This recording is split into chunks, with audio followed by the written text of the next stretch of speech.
Hello everyone, I'm Dr. Ashish Reddy, consultant microsurgical andrologist, Andronine Hospitals, Begumpet, Hyderabad.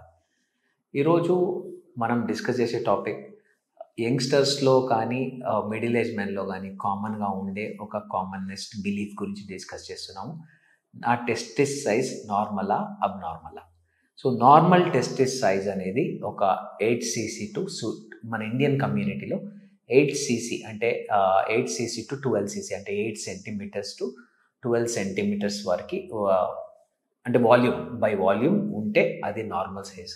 So చాలా పెద్ద testis ఉన్నా చాలా చిన్నగా అంటే మరీ 8 కంటే తక్కువ ఉంటే అది చిన్న సైజ్ టెస్టిస్, అంటే ఆల్మోస్ట్ ఇంతకంటే చిన్నగా ఉంటే దాని చిన్న సైజ్ టెస్టిస్ అంటాము. దీనికంటే పెద్దగా ఇంత పెద్దగా ఉన్నా కానీ స్పర్మ్ ప్రొడక్షన్ అనేది సేమ్ అవుతుంది, దాంట్లో ఎటువంటి అపోహ అవసరం లేదు. సో బేసిక్లీ మన ఇండియన్ అంటే ఏషియన్ కమ్యూనిటీలో ఈ సైజ్ ఆఫ్ టెస్టిస్ ఉంటే ఇది అబ్సల్యూట్లీ నార్మల్. దీనివల్ల మీ హార్మోన్ ప్రొడక్షన్లో కానీ మీ స్పర్మ్ ప్రొడక్షన్లో కానీ ఎటువంటి తేడా రాదు.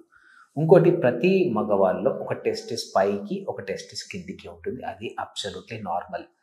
కొంతమందిలో ఒక టెస్టిస్ లావుగా ఉండి ఒక టెస్టిస్ చిన్నగా ఉంటుంది, అది కూడా నార్మల్. ఎందుకు అంటే బాడీ ఎట్లా చేస్తుందంటే ఈ టెస్టిస్ సరిగా పనిచేయనప్పుడు ఈ టెస్టిస్ ఓవర్ కంపెన్సేట్ చేస్తుంది, దానివల్ల ఈ సైజ్ పెరిగే ఛాన్సెస్ ఉంది, దానివల్ల ఇది సరిగా పనిచేయడం వల్ల ఇది చిన్నగా అయ్యే ఛాన్సెస్ ఉంది.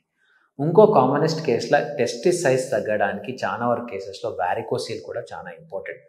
వారికోసీల్ అంటే ఈ నార్మల్గా మనం టెస్టిస్కి సప్లై చేసే వెజల్స్ కాస్త పెద్దగా అయిపోవడం వల్ల వారికోసీల్ వస్తుంది.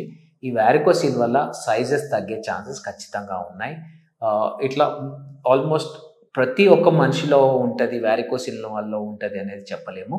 కానీ నేను చూసిన కేసెస్లో అట్లీస్ట్ 40% మందిలో బోత్ టెస్టిస్ ఖచ్చితంగా వారికోసీల్ ఉన్న వాళ్ళు డిఫరెన్స్ ఉంటుంది.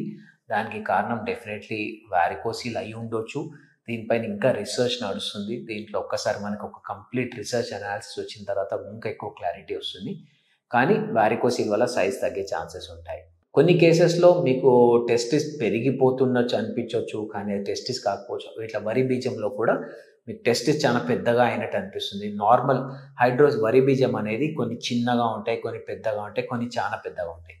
అలా ఉండడం వల్ల ఒక టెస్టిస్ ఇంత ఉండి ఒక టెస్టిస్ ఇలా ఉండడం కూడా నార్మల్. సో ఎటువంటి డౌట్స్ ఉన్నా, మీ టెస్టిస్లో సైజ్ తేడా ఉంది అన్నా, లేకపోతే వారికోసీల్ ఉందా అన్నా, ఇలాంటి ఎటువంటి డౌట్స్ ఉన్నా కానీ ఒక స్క్రోటల్ డాప్లర్ చేయించుకోండి. స్క్రోటల్ డాప్లర్లో ఏమీ లేదంటే మీరు పీస్ ఆఫ్ మైండ్తో ఉండొచ్చు, కానీ సైజ్ ఆఫ్ ది టెస్టిస్కి స్పర్మ్ ప్రొడక్షన్కి ఎటువంటి తేడా లేదు.